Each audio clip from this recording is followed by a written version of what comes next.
Professor Harayama, and Professor Harayama is executive member in the Council for Science and Technology Policy in Japan, and also the Japanese representative to the Carnegie Group meetings.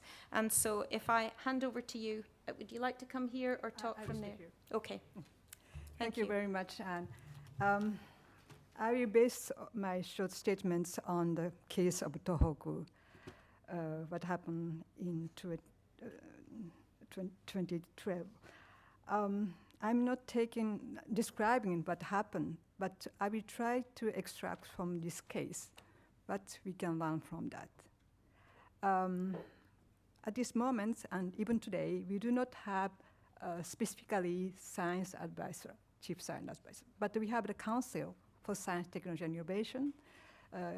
It's collegial decision-making, and then we have a voice to advise Prime Minister and other ministers, but not one person. So what happened at this moment, we can separate two components. One is more related to natural disaster. Of course, earthquake and tsunami. And for that, our scientists were quite well equipped with advancement of knowledge and knowing what may happen, monitoring and so on and so.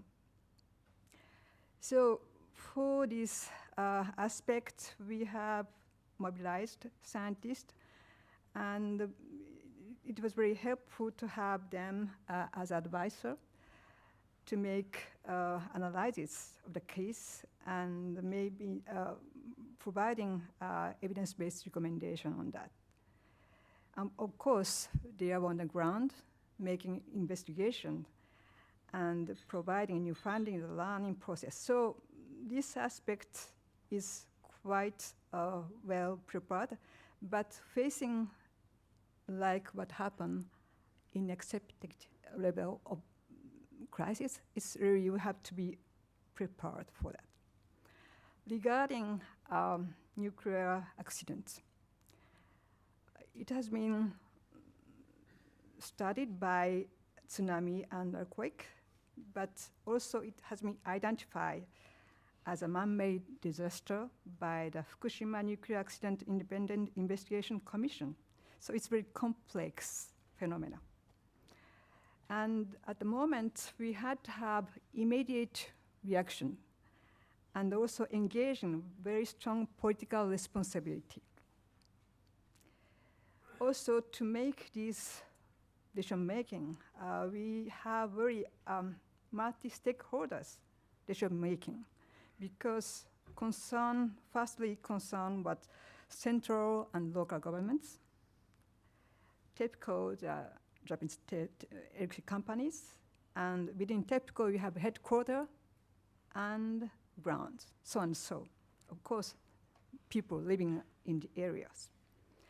And how we can really have a positioning of scientists among all these stakeholders.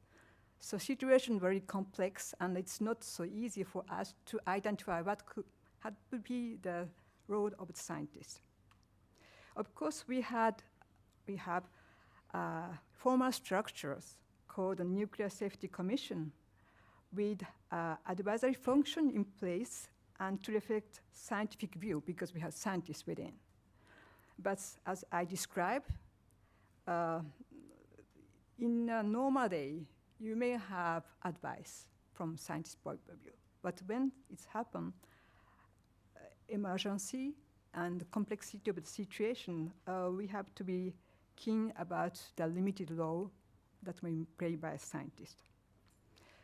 So in the absence of permanent position, some ad hoc advisors has been appointed by the Prime Minister. So the situation was a little bit confused in the way that we have not really prepared for this crisis management scientific group, and that could be the one of the lessons we have to be learned from that. So the limits of the approach we had is really the preparedness for crisis management. Facing really complex phenomena, we have to mobilize different scientific expertise, not only specialists in nuclear power situation, but also from the natural resource management, including social scientists, because we are concerned with the people there and living life and so on. So we have to have the capacity to mobilize different scientific expertise. But given the structure of our training and science community, as it has been discussed this morning, usually you are specialized in your fields.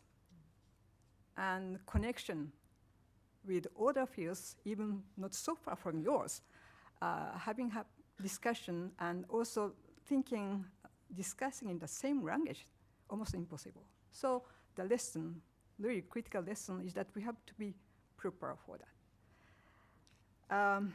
Also, capacity to compile and peer review and interpret scientific information relevant to the evolving situation, because quickly the situation is changing, and how to really foresee the evolution of the situation. For that, we have to have good communication channel, but at the same time, you have to be prepared to be able to interpret data, scientific result coming in, to be able to explain the ordinary language, not only the public, but policymakers and government people, officials. That is not, we do not have enough experience in that. It's training, question of training, and also question of simulation. And we have to make some scenario, like what is happening in UK structures. We have to learn from that. And also, the question we discussed this morning about lobbying by a scientific community. Nuclear issues was, we have quite a big scientific community working in this area. In phase with general policy with the Japanese government. So kind of symbiotic relationship. And for outsider, it was difficult to see the transparency of decision making and openness about that. So we should have better balanced view, even within the scientific community working on nuclear power. Some have really mainstreaming thinking, but we may have some minority questioning different aspects of the things, and it was difficult for them to express their view. So how to make it possible that we have a diversity of view, but have a place to debate, as you explained, and we have to gather people and debate, and then to show the public we have several views. And it's not a unique solution for that, okay? That was some lesson we have learned. And another political dimension is reporting to whom and how is information. We didn't have very predefined reporting procedures, communication strategy from scientific community. So we really mobilized after what happened, the science community, and the Science Council of Japan did a good job on that. As it has been mentioned by Peter, we provide to the scientific community, not only within Japan, but more generally, statements, Code of Conduct for Scientists, revised version. These statements contain several lessons coming from these experiences. It has been diffused thanks to Peter, so please have a look on this paper. Now, what happened is that we are restructuring former system, okay?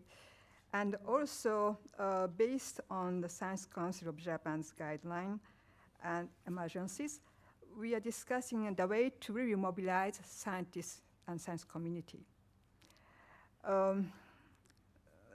just I will mention finally what could be the global science community. Scientific investigation is really the first road for them.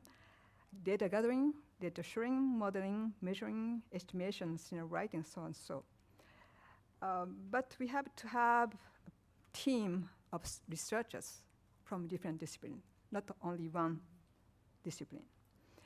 It is also important to have international cooperation because limited number of us experts within Japan, we need to have some benchmarking analysis, and importance of mobilizing international community of scientists on this issue is very important.